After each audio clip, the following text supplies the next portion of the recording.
श्री महाप्रज्ञ गुरवे नमः। ओम श्री महाप्रज्ञ गुरवे नमः। ओम श्री महाप्रज्ञ गुरवे नमः। ओम श्री महाप्रज्ञ गुरवे नमः। ओम श्री महाप्रज्ञ गुरवे नमः। नमो अर्हन्ताणं नमो अर्हन्ताणं नमो अर्हन्ताणम्।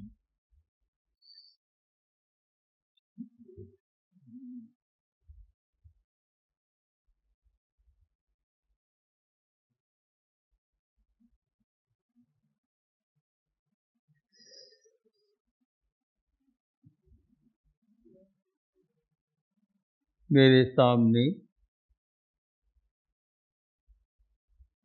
श्रावक समाज बैठा है और प्रेक्षा ध्यान शिविर में अभ्यास करने वाले साधक भी बैठे।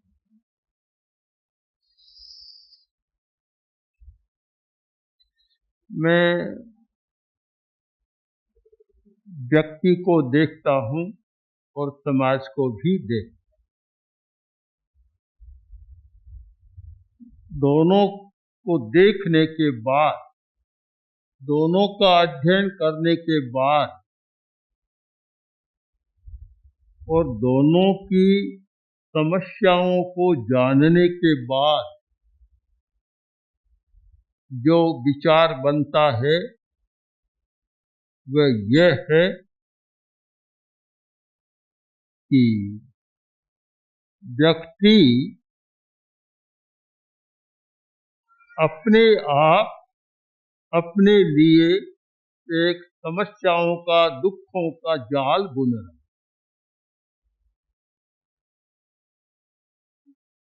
मछलियों को पकड़ने के लिए जाल कोई दूसरा बुनता है और मच्छीगर मच्छियों को पकड़ता है, किंतु तब आश्चर्य होता है कि जब व्यक्ति स्वयं को फंसाने के लिए अपने हाथों से जाल बुनता है। आश्चर्य की बात होती है। हर व्यक्ति जाल से, बंधन से मुक्त रहना चाहता है और वह अपने लिए जाल की तैयारी कर रहा है, उसमें फंसने के लिए। ये आश्चर्य मतलब परम, इससे बड़ा और क्या आश्चर्य होगा। पर ऐसा हो रहा है। ऐसा क्यों हो रहा है?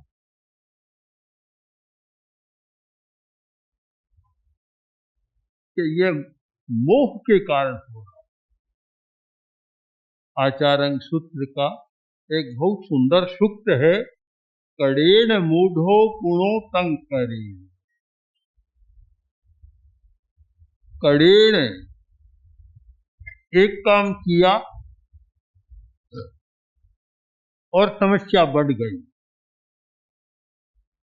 अब समझदार आदमी को फिर वैसा काम दूसरी बार नहीं करना चाहिए, किंतु दूसरी बार भी कर रहा है, तीसरी बार भी कर रहा है। तो क्यों कर रहा है? कि मूढ़ है, मोहग्रस्त है। जब मोह प्रबल होता है आदमी वैसा काम करता है। तुम्हारे सामने बहुत बड़ी समस्या है, मोह की समस्या।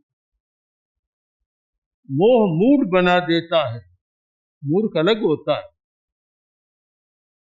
मैंने बहुत बार कहा कि विद्यालयों का काम है मूर्खता को मिटाना, पर मूर्खता को मिटाना विद्यालय का काम नहीं है।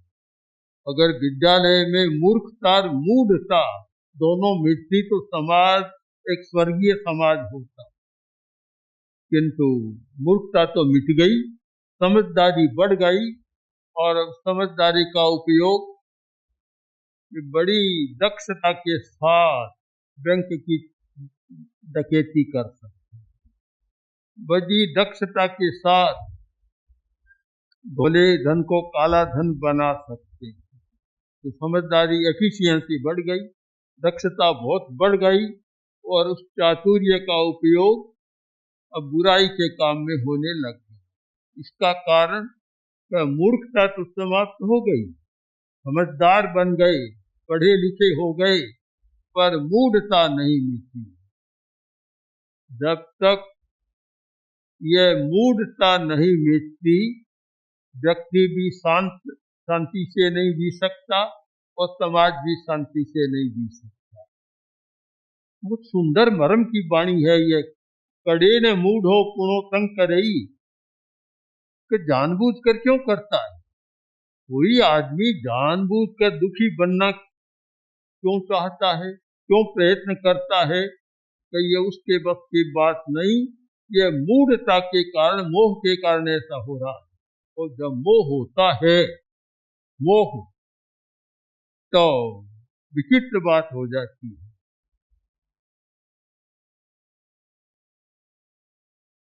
एक छोटी सी कथा है, हरियाणवी कथा है। हरियाणा के साथ मेरे सामने बैठे हैं, हरियाणा की कथा है, लोक कथा है कि धोबी के घर पर एक कुत्ता और उसका नाम था सताबा, कुत्ते का नाम।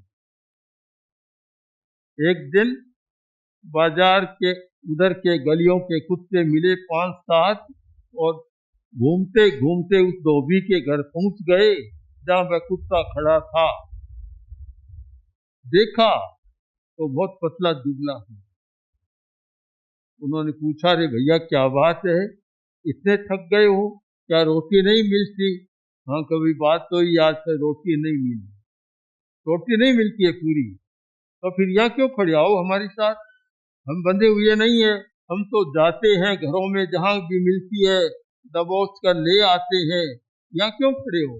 क्या इस घर को तो मैं नहीं छोड़ता। अब मोह प्राणी में होता है, मनुष्य में नहीं, जानवर में भी होता है। मोह तो ऐसी समस्या है कि छोटी चींटी में भी होता है, छोटे प्राणी में भी होता है, और हो सकता है कि ये सूक्ष्म जीव जो हमें दिखाई नहीं देते, उनमें भी मोह होता है। चींटियों में भी संग्रह की भावना है। हमने देखा बहुत बार चींटी मकोड़े ये मुंह में लेकर कहीं जा रही और एक लाइन सी लगी है, कारण मुंह में कि क्या करेंगे, कि वहां बिल में जाकर उनका संग्रह करने। उनको भी खतरा होगा कि महंगाई बढ़ रही है, पता नहीं आगे मिले कि नहीं, संग्रह कर लेते। सब में मोह होता है, और शायद मोह के बिना आदमी जी भी नहीं सकता, ये भी सच्चाई है। अगर मोह न हो तो आदमी जी नहीं सकता, किंतु एक सीमा तक तो ठीक है, किंतु जब मोह ज्यादा बढ़ता है तो समस्या होती है। तो कुत्तों ने कहा, इस घर को क्यों नहीं छोड़ सकता? कि तुम्हें पता नहीं है, बता दो। तो कहा, देखो इस धोबी के 2 औरतें, और जहाँ 2 औरतें हैं वहां लड़ाई चलती है। एक से भी लड़ाई चलती है, पति पत्नी में बहुत लड़ाइयाँ। आजकल तो बड़ी अजीब कहानियां समाचार पत्रों में आ जाती है, पति पत्नी में कितनी लड़ाइयाँ होती है। तो 2 हो तब तो भगवान हुआ है, बहुत लड़ाइयाँ चलती। अब जब लड़ाइयाँ होती है तो एक दूसरे को गाली देते हैं। गाली तो एक रिवाज रही कि पति का नाम नहीं देते, पति का नाम ले लेंगे। तब एक कहती है, तू आई रान सताबा की बेर। बेर माने लुगाई, हरियाणा में बेर कहती है। तू आई रान सताबा की बेर। तो वह भी कहती है, तू आई रान सताबा की बेर। तो बोला, इन 2 पत्नियों को छोड़कर मैं तुम्हारे साथ कैसे जा? भूखे मर जाएगा, भूखा मर रहा है, दुख पा रहा है, पर इन 2 पत्नियों को छोड़कर कुत्ता बाहर नहीं जाता। यह है मूढ़ता, मोहग्रस्तता। इतना आदमी मोहग्रस्त हो गया कि कष्ट सह लेगा पर उसे नहीं छोड़ेगा। सबसे बड़ी समस्या है, हम साधना क्यों करते हैं? क्या जरूरत है, साधना क्यों करें। आजकल तो इतने बड़े बड़े संस्थान हो गए कि विद्यालय में जाओ पढ़ो, कॉलेज में जाओ, यूनिवर्सिटी में जाओ, और इतने इंस्टीट्यूशन हो गए कि कहीं अर्थशास्त्र का विशेषज्ञ बनो, कहीं राजनीति का विशेषज्ञ बनो, और सैकड़ों ब्रांचेज यूनिवर्सिटियों में हो गई विशेषज्ञता की। फिर ये एक अध्यात्म नीलम में बैठकर और 7 दिन का समय निकम्मा क्यों कमाए, क्यों आंख मूंद कर बैठे रहे, क्यों वर्तमान समस्याओं से आंख मूंदे। स्वाभाविक प्रश्न स्वाभाविक है, पर इसका उत्तर भी बहुत स्वाभाविक है कि अगर मूर्खता मिट जाने पर आदमी को शांति मिलती, संतोष मिलता, आनंद मिलता, तो साधना में कोई नहीं आता। किंतु आदमी ने अनुभव कर लिया कि मूर्खता तो मिट गई, पर ये जब तक मूढ़ता नहीं मिटती तब तक समस्याओं का अंत संभव नहीं, तब तक दुखों से छुटकारा पाना संभव नहीं है। दुख मुक्ति हो नहीं सकती, इसलिए आवश्यक है कि मूर्खता के मिटाने के बाद हम मूढ़ता को मिटाने का भी प्रयत्न करें। इस समझदारी के साथ शिविर में आते हैं और ध्यान करते हैं। ध्यान का प्रयोग है मूढ़ता को मिटाने का, मोह को कम करने। हम मोह को कम करें, यह सच्चाई है। आदमी एकदम मोह को छोड़ नहीं सकता, क्योंकि उसके बिना दुनिया भी नहीं चलती। किंतु जब मोह सीमा से ज्यादा होता है तो समस्या पैदा करता है। आदमी में पैसे का मोह है, छोड़ नहीं सकता, किंतु जब मोह प्रबल बन जाता है तब समस्या पैदा करता है। 3 अवस्थाएं होती है, कसाय की 3 अवस्थाएं हैं, तीव्र, मध्य और मंद। एक तीव्र अवस्था, एक मध्य अवस्था और एक मंद अवस्था।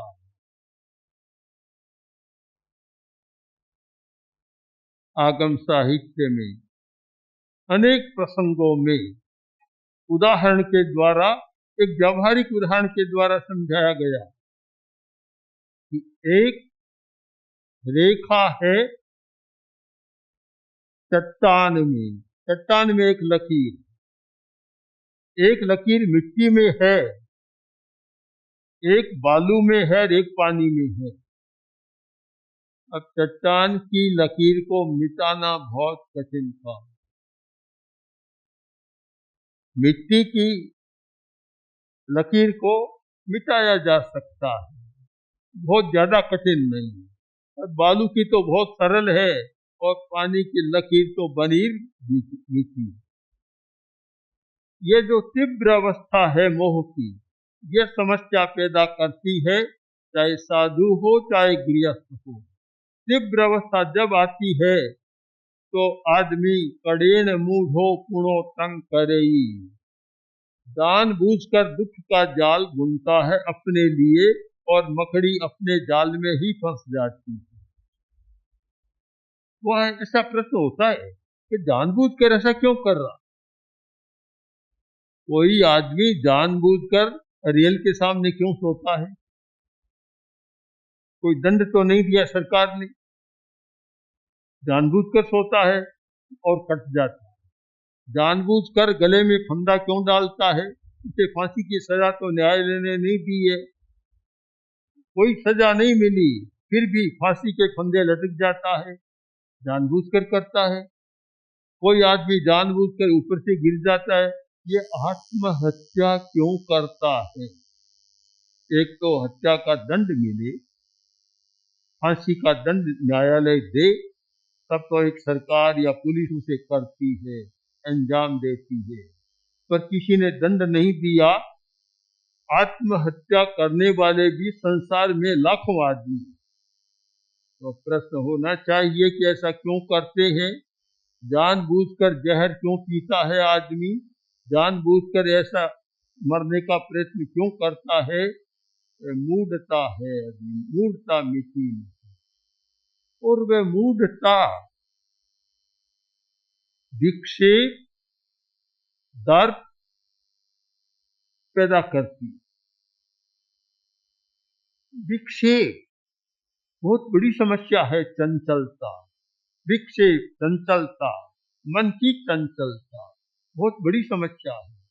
और जब मन चंचल होता है, उस अवस्था में ऐसा आवेश होता है कि आदमी कुछ सोच नहीं पाता, नहीं सोच पाता। विक्षेप है ये। और चंचलता की स्थिति में छोटी बात बड़ी बन जाती। जिसने एकाग्रता की साधना नहीं की, मन चंचल है, और पिता ने इतना कह दिया कि तू ना समझ है, बस अब रोटी हराम, नींद हराम, दिमाग से बात निकलती नहीं है। पिता कहता कि ये काम करो, ये जो समझदार वह करेगा, मैं तो ना समझू, उत्तर मिल जाएगा। वह उत्तर दिनों तक, महीनों तक घूमता रहता है, रोता रहता है। तो समझदार से काम कराओ, मैं तो ना समझ आदमी हूँ, मुझसे क्यों काम कर। एक प्रसंग में कभी कह दिया, पर वह बात दिमाग से निकलती नहीं है। कारण चंचलता। एक चंचलता न हो तो बहुत सारी समस्या सुलझ जाएगी। प्रेक्षा ध्यान के शिविरों में हमने अनेक बार चर्चा की कि हमारे जीवन की दो बड़ी समस्याएं हैं, एक चंचलता और दूसरी आवेश। यह मूढ़ता, आवेश। जब आदमी आवेश में आता है, कोई भान नहीं रहता। एक महिला या पिता अपनी संतान को मार देता है, भ्रूण हत्या करता है, कर नहीं सकता, किंतु कब करता है? कि चंचलता है और लोभ का आवेश या परिस्थितियों का आवेश, उस अवस्था में करता है। बाद में पछतावा बहुत होता है। हम जब अहिंसा यात्रा करते हुए मुंबई गए, एक महिला आई, अच्छे समाज की, शुद्ध समाज की, रोने लगी।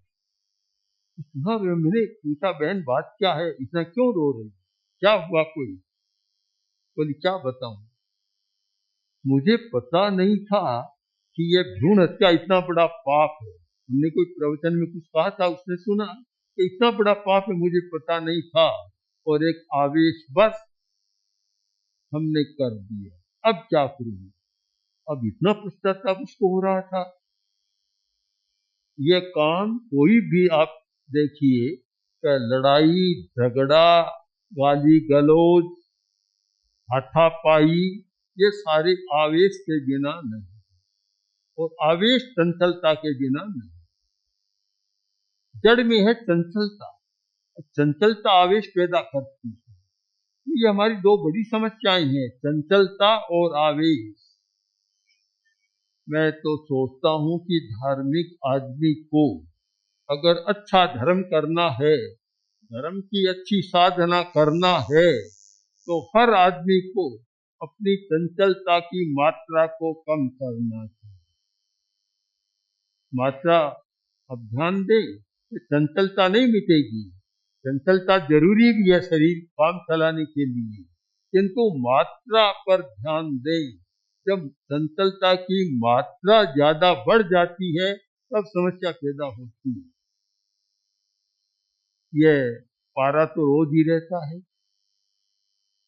मौसम विशेषज्ञ या जो माप करते हैं कितना सेल्सियस, कितने डिग्री आज 30 है, 35 है, 40 है, ये तो रहेगा एकदम।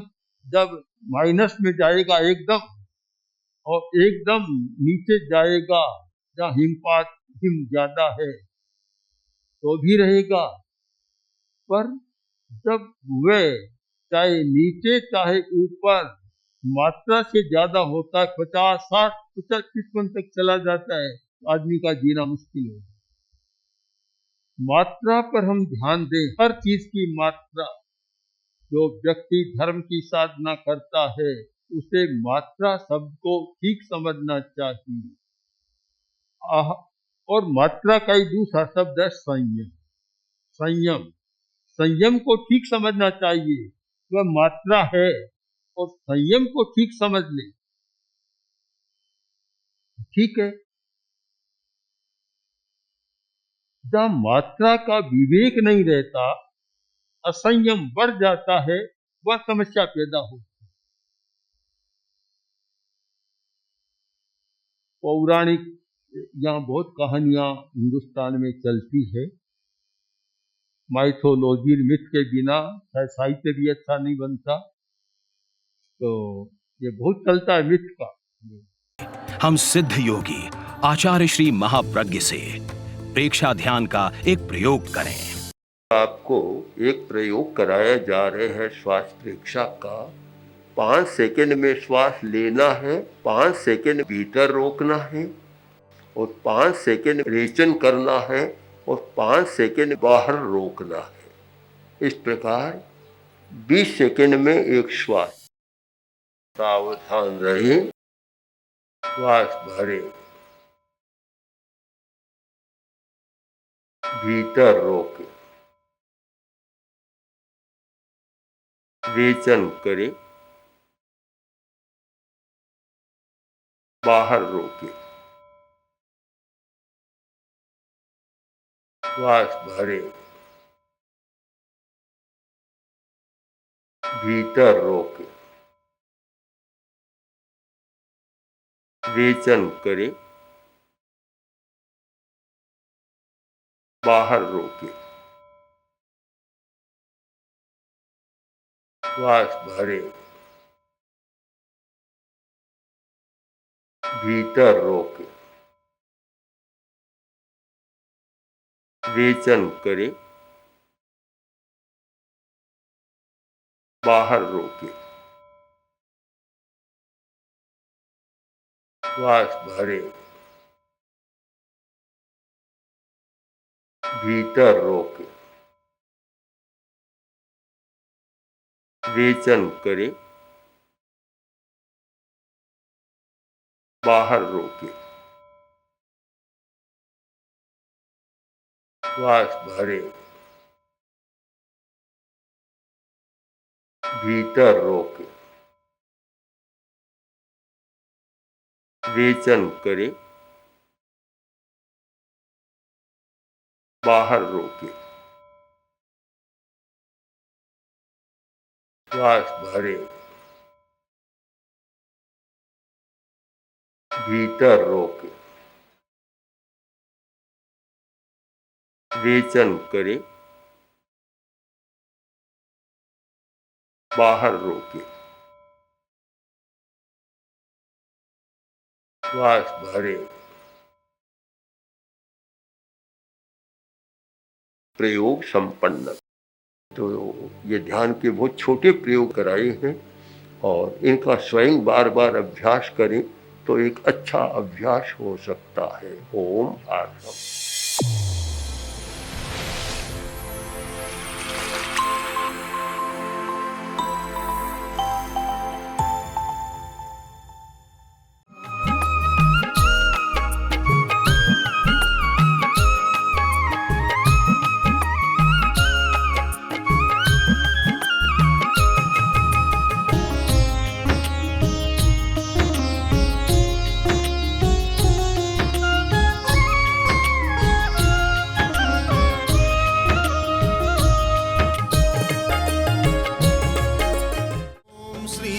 महाप्रज्ञ गुरवे नमः। ओम श्री महाप्रज्ञ